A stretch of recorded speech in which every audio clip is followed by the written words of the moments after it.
Subscribe कीजिए scholar elite channel को और बेल आइकॉन को दबाइए लेटेस्ट एजुकेशनल वीडियो सबसे पहले देखने के लिए। Hello friends, welcome to scholar elite. मैं ब्रजेश आपको अनअकैडमी पे भी पढ़ा रहा हूं और यूट्यूब पे भी पढ़ा रहा हूं, दोनों जगह मैं पढ़ा रहा हूं। तो आपसे रिक्वेस्ट है कि नीचे एक लिंक दी हुई है, उस लिंक पर क्लिक कर कर अनअकैडमी का जो है ऐप उसको डाउनलोड कर लीजिए और वहां पर जाकर मेरे कोर्सेज को आप देख सकते हैं। तो ज्यादा से ज्यादा वहां पर मेरे कोर्सेज को विजिट कीजिए और यूट्यूब पर भी देखिए। तो आपसे रिक्वेस्ट है कि ऐप को डाउनलोड कर लीजिए। Thank you. तो फ्रेंड्स, यहाँ पर जो है आज हम बात करने वाले हैं अम्ल, भस्म और लवण की, जो कि केमिस्ट्री का पार्ट 12 होगा और इसमें भी जो है हम पढ़ेंगे बहुत सारी इंपॉर्टेंट बातें। एसिड के बारे में हम जानेंगे, भस्म यानी क्षार के बारे में जानेंगे, लवण के बारे में हम यहाँ पर जानेंगे। तो बहुत ही अच्छा ये टॉपिक है, इससे क्वेश्चन उठते हैं, एग्जाम में आते हैं इससे रिलेटेड क्वेश्चन। तो उसके बारे में हम यहाँ पर स्टार्ट कर रहे हैं। तो जो हमारा आज का लेसन होगा वो जो होगा उसके रिगार्डिंग आज हम पढ़ते हैं। तो चलिए शुरू करते हैं। एसिड के बारे में सबसे पहले जानते हैं। तो देखिए, एसिड आखिर होता क्या है। एसिड जो है तो यह एक यौगिक पदार्थ है जिसमें एक या एक से अधिक विस्थापनशील हाइड्रोजन परमाणु विद्यमान होते हैं। हाइड्रोजन, देखिए एसिड में हाइड्रोजन होना बहुत ही जरूरी है, चाहे वो आप कोई भी एसिड ले लो। H2SO4 जो कि सबसे हार्ड ही माना जाता है अगर कॉन्सेंट्रेटेड H2SO4 आप लेते हो तो, तथा जिसमें अंशतः पूर्णतः धातुएं अधातुओं के सदृश आचरण करने वाले मूलकों द्वारा विस्थापित करने पर लवण का निर्माण होता हो। तो धातु या धातुओं के द्वारा अगर अपचारण किया जाता है तो उसमें जो है लवण का निर्माण होता है। जो क्षारक या क्षार से अभिक्रिया करके लवण एवं जल बनाते हो, जिनके जलीय घोल नीले लिटमस को लाल कर दे तथा स्वाद में खट्टे होते हैं। तो भैया एसिड का बहुत ही इंपॉर्टेंट ये सीधे सीधे क्वेश्चन होता है कि एसिड नीले लिटमस को क्या करेगा। तो एसिड जो होगा वो नीले को लाल करेगा और ठीक है, एसिड क्या करेगा, नीले लिटमस को लाल करते हैं। तो ये बहुत ही इंपॉर्टेंट यहाँ पर एक क्वेश्चन यहाँ से उठता है। ठीक है, नीले को यहाँ पर लाल करेगा और अगर मिथाइल एक ऑरेंज होता है उसको भी लाल कर देता है। ठीक है, तो देखिए आगे इसके अम्ल के गुण देख लेते हैं कि अम्ल के आखिर गुण क्या होते हैं। तो अम्ल के अगर हम स्वाद की बात करें तो स्वाद में ये आपको थोड़ा सा खट्टापन इसमें मिलने वाला है। और बी ऑप्शन जो है, अच्छे एवं प्रबल अम्ल विद्युत के सुचालक होते हैं। जो प्रबल होता है तो वो विद्युत का सुचालक होगा। अम्ल धातु से क्रिया करके हाइड्रोजन गैस मुक्त करता है। अगर आप इसको धातु से क्रिया कराते हो तो ये आपको हाइड्रोजन जो है गैस यहाँ पर मुक्त कर देगा। अगला पॉइंट है कि भस्म एवं क्षार जो होते हैं, तो भस्म एवं क्षार से प्रतिक्रिया करके लवण और जल यहां पर वो बनाता है। ठीक है, नीले लिटमस की अगर हम बात करें, नीले लिटमस पत्र तथा मिथाइल ऑरेंज को भी वो लाल कर देता है। तो नीले को भी लाल करेगा और मिथाइल को भी लाल कर देगा। ठीक है, तो ये आपको याद रखना है थोड़ा सा। आगे बढ़ते हैं। तो आगे जो हमारे पास यहाँ पर दिया हुआ है कि अम्ल संबंधी कुछ विचारधाराएं, कुछ उनके नियम। तो देखिए पहला है आरहेनियस का आयनिक सिद्धांत। तो आरहेनियस का आयनिक सिद्धांत ये बोलता है कि अम्ल वह पदार्थ है जो जल में घुलकर हाइड्रोजन आयन देता है। यानी कि अगर वो पानी से मिलता है तो हाइड्रोजन आयन देगा, जैसे कि HCl है प्लस जल, तो वो H+ आयन दे रहा है और यहाँ पर जो है Cl अलग हो रहा है।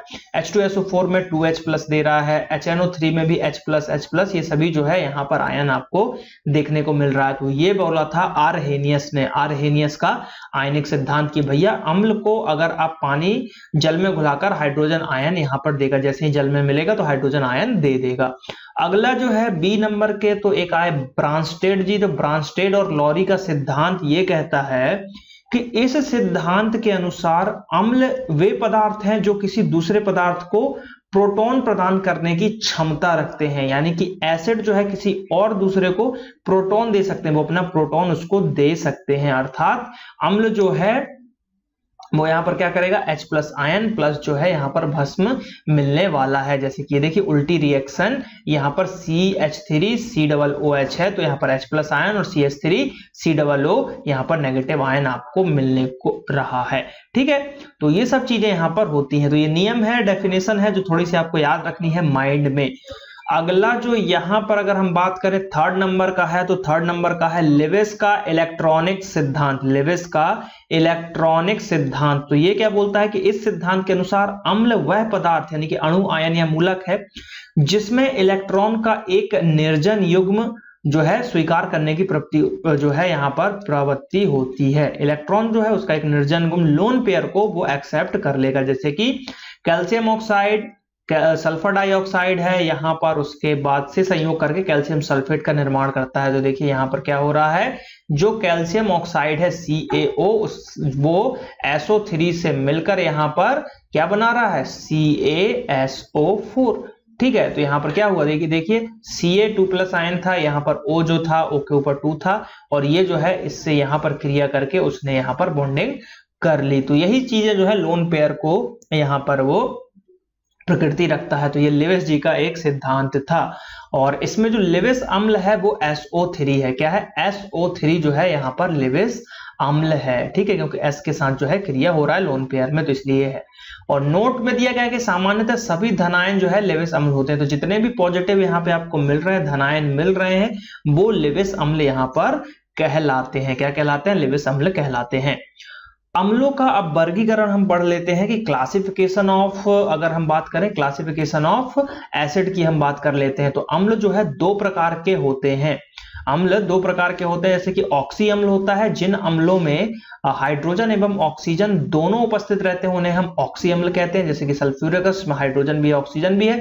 फॉस्फोरिक अम्ल, इसमें भी देखिए ऑक्सीजन भी है हाइड्रोजन भी है, नाइट्रिक में भी ऑक्सीजन हाइड्रोजन है, नाइट्रस में भी ऑक्सीजन और हाइड्रोजन है। तो और यहाँ पर अगर पूछ लिया जाए कि HCl क्या वो ऑक्सी अम्ल है, तो ये नहीं होगा, क्योंकि इसमें बस हाइड्रोजन है, ऑक्सीजन आपको देखने को नहीं मिलेगा। तो ऐसे अम्ल जिसमें आपको हाइड्रोजन भी मिल जाए, जिसमें आपको ऑक्सीजन भी मिल जाए, उसको हम बोलते हैं ऑक्सी अम्ल। सेकंड नंबर का जो यहाँ पर पॉइंट आपको देखने को मिल रहा है वो है हाइड्रा अम्ल। कौन सा मिल रहा है, हाइड्रा अम्ल। तो हाइड्रा एसिड क्या कहलाता है कि जिन अम्लों में केवल हाइड्रोजन उपस्थित रहता है उसे हम हाइड्रा अम्ल कहते हैं या हाइड्रा अम्ल कहलाता है। जैसे कि हाइड्रा अम्ल में ऑक्सीजन अनुपस्थित होता है, जैसे कि वही एग्जांपल हो जाएगा HCl हो गया। तो यहाँ देखिए पहला ही एग्जांपल HCl है। दूसरा HBr जो कि जिसको हम हाइड्रोब्रोमिक अम्ल कहते हैं, हाइड्रो आयोडिक अम्ल HI और हाइड्रोसाइनाइक अम्ल HCN। तो जिसमें ऑक्सीजन होगा वो ऑक्सी होगा, जिसमें ऑक्सीजन नहीं होगा वो हाइड्रा होगा, क्योंकि सिर्फ उसमें हाइड्रोजन है H से, तो सिर्फ जो है हाइड्रोजन वो कहलाएगा, हाइड्रा एसिड कहलाएगा। आगे देखते हैं क्या है हमारे पास। तो अम्लों के उपयोग हम देख लेते हैं, जो कि बहुत इंपॉर्टेंट है, एग्जाम में बहुत बार पूछा जाता है इनमें से एक आध क्वेश्चन। तो भैया सल्फ्यूरिक अम्ल का जो है यहाँ पर हम देखते हैं, तो पेट्रोलियम के शोधन में कई बार कई प्रकार के विस्फोटक बनाने में, रंग और औषधियां बनाने में, संचायक बैटरियों में, तो सबसे इंपॉर्टेंट है संचायक बैटरियों में। सीधे सीधे पूछा जाता है कि संचायक बैटरियों में कौन सा अम्ल यूज करते हैं, तो सल्फ्यूरिक एसिड को हम यहाँ पर यूज करते हैं। किसको करते हैं, सल्फ्यूरिक एसिड को यूज करते हैं। अगला जो है यहाँ पर आपको मिलने वाला है सेकंड नंबर का कि नाइट्रिक अम्ल का क्या यूज होता है। तो भैया नाइट्रिक अम्ल जो होता है HNO3 की अगर हम बात करें तो इसमें क्या मिलने वाला है कि औषधियों के निर्माण में उपयोग होता है, उर्वरक को बनाने में किया जाता है, फोटोग्राफी में भी इसका उपयोग होता है, विस्फोटक में भी उपयोग किया जाता है, और अम्लराज बनाने में, अम्लराज यानी कि एक्वारेजिया बनाने, इसमें क्या होता है कि भैया 3:1 का यहाँ पर या 1:3 का यहाँ पर मिलता है। तो यहाँ पर आपको जो है एक्वारेजिया में एक चीज याद ये रखनी है, याद नहीं रखनी है, मैं यहाँ पर आपसे क्वेश्चन पूछ लेता हूं ताकि आपको, क्योंकि ये जो है मैंने पहले जो ऑब्जेक्टिव क्वेश्चन केमिस्ट्री वगैरह के जो भी साइंस वगैरह में पढ़ाए वहां पे मैंने बताया है। तो एक्वारेजिया का अगर मैं बता दूं आपको, तो कॉम्बिनेशन होता है HCl प्लस HNO3। ठीक है, HNO3 होता है। तो आपको ये बताना है कि 3:1 होता है, यानी कि 3 HCl होता है, 1 HNO3 होता है, या फिर 1:3 होता है कि 1 HCl और 1 HNO3 क्या होता है, ये आपको कमेंट करके बताना है। ठीक है, तो आपको आंसर कैसे लिखना है, आपको आंसर ऐसा लिखना है कि भैया HCl और रेशो लगाना है आपको, और उसके बाद HNO3 लिखना है, HNO3 लिखना है, और फिर इक्वल टू करके 3:1 या 1:3 इस तरीके से कमेंट में आंसर आपको देना है। तो अम्लराज बनाने में इसका प्रयोग किया जाता है। तीसरा है कि हाइड्रोक्लोरिक अम्ल का उपयोग कैसे होता है, तो प्रयोगशाला में अभिकर्मक के रूप में अम्लराज बनाने में इसका प्रयोग भी होता है। ठीक है, अगला है एसिटिक एसिड, तो विलायक के रूप में होता है सिरका बनाने में, एसीटोन बनाने में, खट्टे पदार्थ बनाने में। फॉर्मिक अम्ल की बात करें तो जीवाणुनाशक होते हैं ये, फलों को संरक्षित, बहुत इंपॉर्टेंट, फलों को संरक्षित रखने के लिए कौन सा इंपॉर्टेंट है तो फॉर्मिक अम्ल है। और रबड़ के स्कंदन में, चमड़ा उद्योग में भी उपयोग किया जाता है। ऑक्सैलिक अम्ल की बात करें तो फोटोग्राफी में, कपड़े की छपाई व रंगाई में, चमड़े के व्यंजक के रूप में, कपड़े पर स्याही के धब्बे को हटाने के लिए भी ऑक्सैलिक अम्ल। और जंग, एक यहां से जो है क्वेश्चन उठता है कि जो जंग लगता है आपका, जंग में को भी छुड़ाने के लिए ऑक्सैलिक एसिड का उपयोग किया जाता है। और ये टमाटर में पाया जाता है, टमाटर में ऑक्सैलिक मिलेगा आपको, और घास में भी मिलेगा ऑक्सैलिक एसिड। बेंजोइक अम्ल की बात करें तो दवा और खाद्य पदार्थों के संरक्षण में, तो इसमें दवा इंपॉर्टेंट नहीं है, आपको याद रखना है खाद्य पदार्थ, सीधे सीधे क्वेश्चन आता है खाद्य पदार्थों को संरक्षण करने के लिए आप किस चीज का यूज कर सकते हो, तो आपको करना है बेंजोइक अम्ल का संरक्षण। अगला है H नंबर का यानी कि 8 नंबर का, तो इसको हम बात करें साइट्रिक एसिड। साइट्रिक एसिड किस लिए उपयोग होता है तो साइट्रिक एसिड जो उपयोग में आता है वो आता है धातुओं को साफ करने में, खाद्य पदार्थों व दवाओं के निर्माण में और कपड़ा उद्योग में। ठीक है, तो ये चीजें आपको याद रखनी है। नोट में दिया गया है कि अम्ल का पीएच मान 7 से कम होता है, तो आगे जो हम पीएच वैल्यू को समझेंगे इसी वीडियो में, क्या होता है क्या नहीं होता है। 7 न्यूट्रल होता है, 7 से कम एसिड होता है, 7 से ऊपर बेस होता है। तो चलिए आगे बढ़ते हैं। आगे जो है हमारे पास बेसिस की बात की जा रही है, भस्म की बात की जा रही है। एसिड यहाँ पे हमारा खत्म हो गया। तो भस्म धातुएं या धातुओं के सदस्य संचरण करने पर मूलक के वे यौगिक हैं जो अम्लों से अभिक्रिया करके लवण एवं जल देते हैं। यानी कि बेस वो है कि अगर आप उसको एसिड से क्रिया कराते हो तो वो आपको जो है लवण देंगे और उसके साथ H2O भी देंगे, यानी कि वाटर भी देंगे। गुण देखते हैं, गुण क्या है भैया, स्वाद में तीखा और कड़वा होता है। ये क्वेश्चन यहां से उठते हैं, सीधे सीधे क्वेश्चन आ जाता है कि क्षार का स्वाद कैसा होता है, कड़वा मिल जाएगा ऑप्शन में, तीखा भी मिल जाएगा, तो आपको कड़वा लगाना है। कड़वा और तीखा होगा तो दोनों लगाना पड़ेगा, लेकिन अगर सिर्फ वैसे कड़वा ही ऑप्शन में आपको देखने को मिलेगा। क्षार छूने में साबुन जैसा चिकना लगता है। प्रबल क्षार विद्युत का सुचालक होता है, बहुत इंपॉर्टेंट पॉइंट है, IMP कर लो। अम्ल से प्रतिक्रिया करके लवण तथा जल देता है, अम्ल से प्रक्रिया करके लवण तथा जल देता है, तो यहां पर क्या होगा, अम्ल से जैसे प्रक्रिया करेगा तो लवण और जल देगा।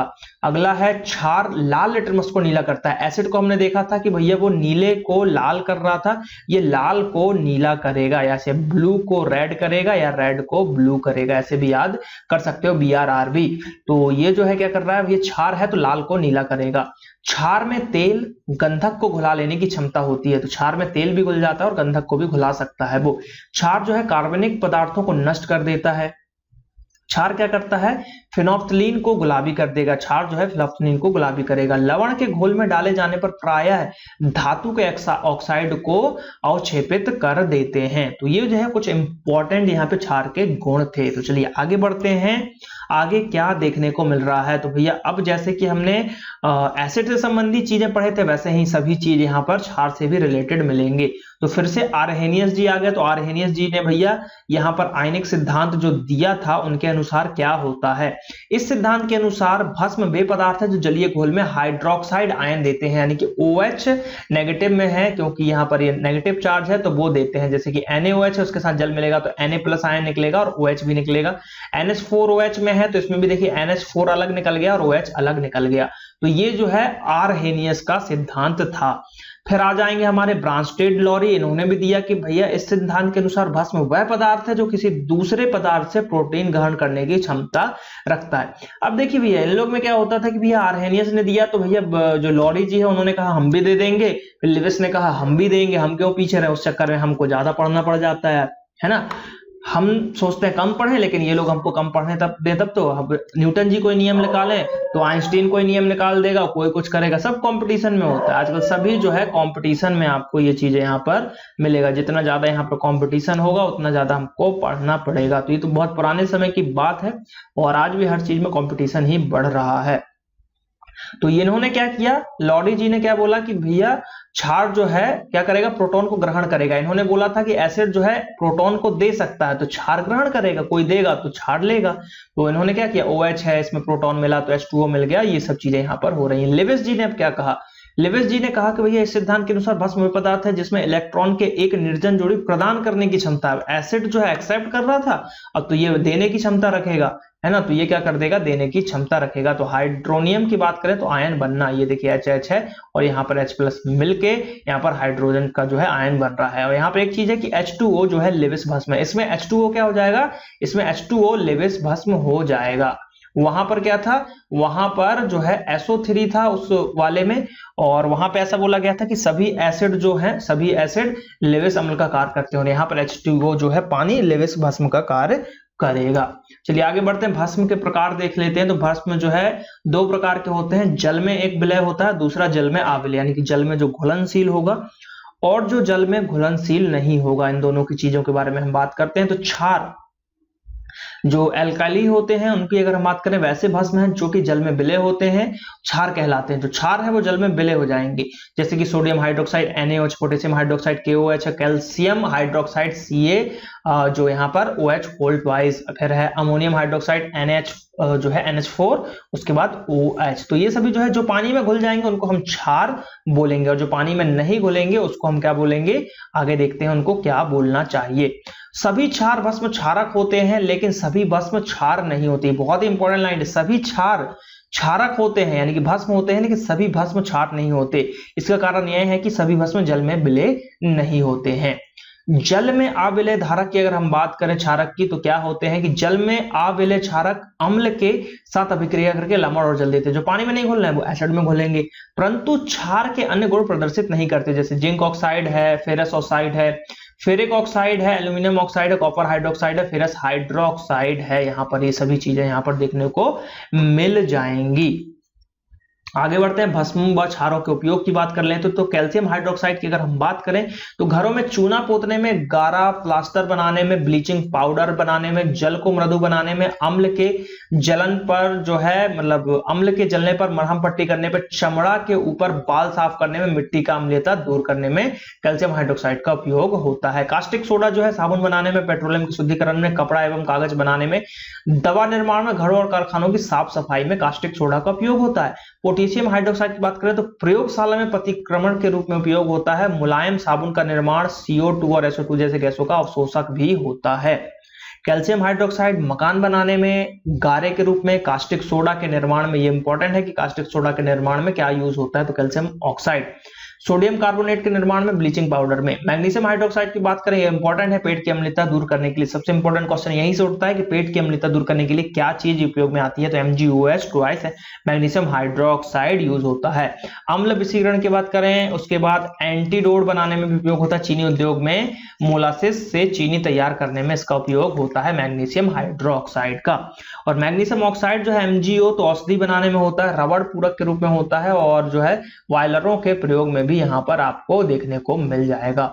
नोट में दिया गया है कि भस्म या क्षार का pH मान 7 से कम होता है, तो वही चीज 7 से अधिक होता है, सॉरी 7 जो है 7 से कम होगा आपका एसिड और 7 से अधिक होगा बेस, और 7 जो है न्यूट्रल होता है जो कि H2O होता है। तो पानी जो है ना ही एसिडिक होता है ना ही एल्काइल होता है, ये आपको याद रखना है। तो आगे जो पढ़ते हैं लवण के बारे में, सॉल्ट के बारे में जान लेते हैं कि सॉल्ट आखिर होता क्या है। तो लवण ऐसे होते हैं जो अम्ल में विद्यमान विस्थापनशील हाइड्रोजन परमाणु के धातु अथवा धातुसृत आचरण करने वाले मूलक द्वारा पूर्ण या आंशिक रूप से विस्थापित होने पर बनते हैं। ठीक है, तो डेफिनेशन बहुत ही सिंपल सी है कि भैया धातु अधातु के जैसे जो गुण भी रखते हो उनके मूलक द्वारा जो है पूर्ण रूप से आंशिक रूप से अगर विस्थापित हो जाते हैं तो यहाँ पर लवण बन जाएगा। जैसे कि H2SO4 है, उसके साथ अगर Zn जो है जिंक मिला तो ZnSO4 प्लस H2 हाइड्रोजन यहाँ पर निकला। HCl है, उसमें NH4OH मिला तो NH4Cl यहाँ पर बन गया और H2O बाहर निकल गया। तो यहाँ पर जो बना, यहाँ पर ये क्लोराइड लवण बन गया, और ये अमोनियम हाइड्रोक्साइड है और हाइड्रोक्लोरिक अम्ल यहाँ पर देखने को मिलेगा। अर्थात अम्ल और क्षारक की अभिक्रिया के फलस्वरूप जल के साथ बनना दूसरा यौगिक लवण कहलाता है। तो यहाँ पर देखिए गैस बना और गैस के साथ ये बना तो ये लवण नहीं हुआ, जहां पर जल आया वहां पर ये लवण कहलाया। यहाँ पर देखिए इसमें क्या हुआ, वही NaCl बना जो कि एक लवण है, और H2O जो है जल के साथ निकला। तो हमेशा जल के साथ ही वो निकलेगा, H2O के साथ ही यहाँ पर देखने को आपको मिल जाएगा। चलिए बात करते हैं अगले पॉइंट की। तो आगे जो है लवणों का वर्गीकरण भी दिया गया है। तो सामान्य लवण, अम्लीय लवण, भास्मिक जो है यहाँ पर लवण और मिश्रित लवण के बारे में यहाँ पर बोला जा रहा है। तो देखते हैं क्या चीजें हैं यहाँ पर। तो सामान्य लवण की बात करें, नॉर्मल सॉल्ट की बात करें, तो किसी अम्लीय अणु से हाइड्रोजन परमाणु के पूर्णतः स्थानांतरण द्वारा निर्मित लवण को सामान्य लवण कहते हैं। दूसरे शब्दों में वे लवण जो अम्लीय हाइड्रोजन परमाणु या हाइड्रोक्सिल आयन से मुक्त रहते हैं सामान्य लवण कहलाते हैं, जैसे कि Na2SO4, CaSO4, Na3PO4, Na2S, NaCl, KCl, FeCl3 आदि। अगला है अम्लीय लवण। तो जो ये कैसे होंगे, वैसे लवण जिसमें एक या एक से अधिक स्थानांतरित हाइड्रोजन परमाणु। देखिए अम्ल की जहां जहां बात होगी वहां वहां हाइड्रोजन जरूर आएगा, तो उसको हम अम्लीय लवण कहेंगे। NaHCO3, NaHSO4। भास्मिक लवण की बात करें कि बेसिक सॉल्ट की बात करें, तो किसी अम्ल द्वारा भस्म के आंशिक उदासीनीकरण के फलस्वरूप बने हुए लवण को हम भास्मिक क्या बोलेंगे, अम्ल लवण कहेंगे। तो ये देखिए सभी जो है ज्यादा इंपॉर्टेंट नहीं है, ये डेफिनेशन दी है, इस पे क्वेश्चन आपसे नहीं पूछे जाएंगे। तो अगर आपको नहीं भी समझ में आ रहा है या नहीं भी याद हो रहा है तो इसको नॉर्मल एक बार आप रीड बस मार लो, ये एग्जाम में नहीं आने वाले हैं। लेकिन भाग है हमारे जो है पढ़ाई का हिस्सा, तो उसको पढ़ना तो पड़ेगा क्योंकि लूसेंट को हम पूरी कवर कर रहे हैं। वैसे लवण जिसमें एक से अधिक भास्मिक या अम्लीय मूलक उपस्थित हो उसे हम मिश्रित लवण कहते हैं, जैसे कि सोडियम पोटेशियम सल्फेट, विरंजक चूर्ण, इन सब चीजों को हम मिश्रित लवण की श्रेणी में रखते हैं। आगे बात करते हैं द्विक या युग्म लवण की बात करें तो दो सामान्य लवणों से निर्मित लवण को द्विक या युग्म लवण कहते हैं। तो दो सामान्य एक से मिलने वालों को कहेंगे, जो रवा जल यानी कि वाटर ऑफ क्रिस्टलाइजेशन भी कहलाता है। द्विक लवण जल में घुलकर दो प्रकार के धातुएं आयन निर्गत करते हैं। तो ये यहाँ पर एक इंपॉर्टेंट क्वेश्चन बन सकता है, अभी तक बना नहीं है लेकिन अगर बनेगा तो यहां से क्वेश्चन बनेगा कि जल में घुलकर दो प्रकार के धातुएं आयन कौन देता है, तो युग्म लवण देता है। पोटास एलम इसी का एग्जाम्पल है। पोटास एलम आपको याद रखना है, पोटास एलम का यहाँ पर क्वेश्चन फॉर्मूला पूछा जाता है K2SO4 Al2SO4 324H2O। तो इसको याद करने का एक तरीका है कि पोटास एलम में जो है पानी जो है 24 गुना पानी होता है, तो 24 से आपको याद रखना है। और एलम आता है पोटास में तो Al भी आएगा, पोटास एलम। तो ये भी आपको थोड़ा सा याद रखना है, इस तरीके से रिलेट करके याद कर लो और पूरा याद हो जाए तो बहुत ही अच्छी बात है। जटिल लवण जो होते हैं कॉम्प्लेक्स, और वैसे लवण जिसमें एक जटिल मूलक उपस्थित रहता है जो घोल में भी अपना पृथक अस्तित्व बनाए रखता है, उसे जो है जटिल लवण कहा जाता है। जैसे पोटेशियम फेरोसाइनाइट हो गया, पोटेशियम मर्क्यूरिक हो गया, आयोडाइड, उसके बाद डाइएमिनो सिल्वर क्लोराइड हो गया, तो इनको हम जटिल लवण कहेंगे। अब बात करते हैं हम लवणों के उपयोग। तो इससे क्वेश्चन यहाँ पे पूछे जाते हैं। तो सोडियम क्लोराइड तो मानव आहार के रूप में बनी सी बात है, NaCl नमक है, अचार के परीक्षण में रखा जाता है, अचार को अगर आपको रखना है, मांस और मछली के संरक्षण में भी इसका उपयोग किया जाता है। सोडियम बाइकार्बोनेट की हम बात करते हैं तो सोडियम बाइकार्बोनेट रसोई घरों में पेट की अम्लता को कम करने के लिए, औषधि बनाने में, बेकिंग पाउडर, अग्निशामक यंत्रों में किया जाता है। सोडियम कार्बोनेट कपड़ों की धुलाई के लिए, कांच निर्माण में, कास्टिक सोडा बनाने में, अपमार्जक डिटर्जेंट के रूप में होता है, इन सब चीजों में उपयोग होता है। पोटेशियम नाइट्रेट गन पाउडर बनाने में बहुत इंपॉर्टेंट है। गन पाउडर में क्या रहता है, तो पोटेशियम नाइट्रेट आतिशबाजी का सामान बनाने में, कांच उद्योग में, उर्वरक में। कॉपर सल्फेट की बात करें तो कीटनाशक के रूप में, विद्युत लेपन में, रंगाई एवं छपाई में, कॉपर के शुद्धिकरण में। पोटास एलम की बात करें तो जल के शुद्धिकरण में, औषधि निर्माण में, रंगाई में, रंग बंधक के रूप में, शरीर के किसी भी अंग में थोड़ा सा कट जाने पर खून का बहना रोकने के लिए भी उपयोग किया जाता है पोटास एलम का। तो ये एक अच्छा सा यूज है, लेकिन ऐसे नॉर्मल आप घर में पोटास एलम तो रखते हैं नहीं। अब बात करते हैं पीएच मान की, जो बहुत इंपॉर्टेंट है, इससे क्वेश्चन सबसे ज्यादा उठते हैं। तो पीएच मान की अगर हम बात करें तो पीएच वैल्यू जो है इसका एक ऐसा, ये इसको बोला जाता है पावर ऑफ हाइड्रोजन। क्या बोला जाता है, पावर ऑफ हाइड्रोजन। तो पीएच मूल्य एक संख्या होती है जो पदार्थों की अम्लीयता या फिर क्षारीयता को दर्शाती है या प्रदर्शित करती है। इसका मान हाइड्रोजन आयन के सांद्रण के व्युत्क्रम में लघु जो है यहाँ पर लघु गुणक के बराबर होता है। तो ये एक फॉर्मूला है, यहाँ पर इस तरीके से इसको किया जाता है। पीएच का मान 0 से 14 के बीच में होता है और जिन विलयनों के पीएच का मान 7 से कम होता है वे अम्लीय होते हैं, और जिन विलयनों का पीएच मान 7 से अधिक होता है वो क्षारीय होते हैं। वही एक मैंने बताया कई बार कि ये एक स्केल होता है जिसमें बीच में होता है न्यूट्रल 7 और यहाँ पे 6 5 4 3 2 1 0 और इधर होगा 8, 9, 10, 11, 12, 13 और 14 तक मिलेगा आपको। तो 7 जो है H2O होता है, पानी न्यूट्रल होता है ये, और यहां से इधर बढ़ोगे तो एसिटिक और यहां से बढ़ोगे तो क्षारीय देखने को मिलेगा। वही चीज बोला, 7 से अधिक यानी कि वो क्षारीय होगा और 7 से कम होगा तो वो जो है वो, और जिन विलयनों के मान 7 के बराबर होते हैं वो उदासीन होते हैं यानी कि न्यूट्रल होते हैं। पीएच मूल्य का उपयोग अल्कोहल, चीनी, कागज आदि उद्योग में किया जाता है। बफर विलयन बहुत इंपॉर्टेंट है, अभी हम पीएच मान को भी पढ़ेंगे, पहले बफर विलयन के बारे में जानते हैं। तो बफर विलयन जो कि अम्ल या क्षार की साधारण मात्राओं को अपनी प्रभावी अम्लता या क्षारता में जो है पर्याप्त परिवर्तन किए बिना अवशोषित कर लेता है, बफर विलयन कहलाता है। यानी कि कहने का मतलब है कि आपने जो है एक बफर विलयन लिया, ये विलयन है, इसमें 2-3 बूंद नींबू की डाल दी जिसका पीएच मान लगभग 2 से 3 के बीच में होता है, ठीक है, नींबू का।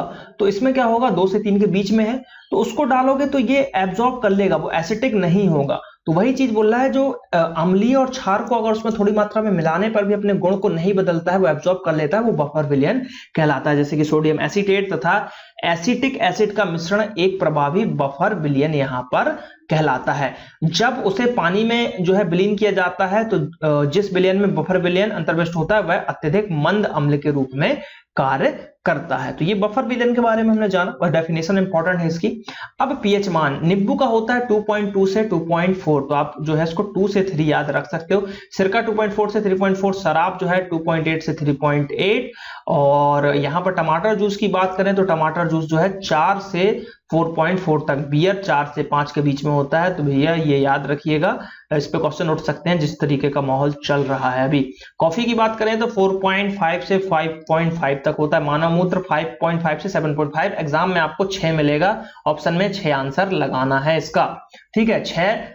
और मानव लार की बात करें तो 6.5 यानी कि 6.5 से 7.5, और मानव रक्त की बात करें तो 7.3 से 7.5। ये बहुत इंपॉर्टेंट है, ये आपको 7.3 ही ऑप्शन में देखने को मिलेगा। दूध जो है 6.4 एग्जैक्ट याद रखना है, सीधे सीधे क्वेश्चन यहां पर आता है। तो एसिड से ही ज्यादा क्वेश्चन यहां पर पूछे जाते हैं, तो बाकी जो है आपको याद रखना है। इसमें इंपॉर्टेंट है मानव मूत्र, मानव रक्त, शराब, और आप नींबू का भी याद रख लीजिए, कभी कभी नींबू का भी पूछ लिया जाता है। तो आगे बढ़ते हैं। तो चलिए यहाँ पर जो है अम्ल भस्म क्षार का टॉपिक समाप्त होता है। जल्दी हम पार्ट 13 के साथ मिलेंगे। तो अगर आपको ये वीडियोस अच्छे लग रहे हैं तो इसको देखिए, लाइक कीजिए, कमेंट कीजिए और ज्यादा से ज्यादा वीडियोस को देखिए। और हमारी लाइव क्लासेस भी चल रही हैं एमपीपीएससी के लिए, तो उसको भी देखिए, और जल्दी ही आपके लिए बहुत ही अच्छे अच्छे चीजों में लाइव क्लासेस आपको देखने को मिलेंगी। चलिए मिलते हैं अगले वीडियो में। थैंक यू, जय हिंद, जय भारत।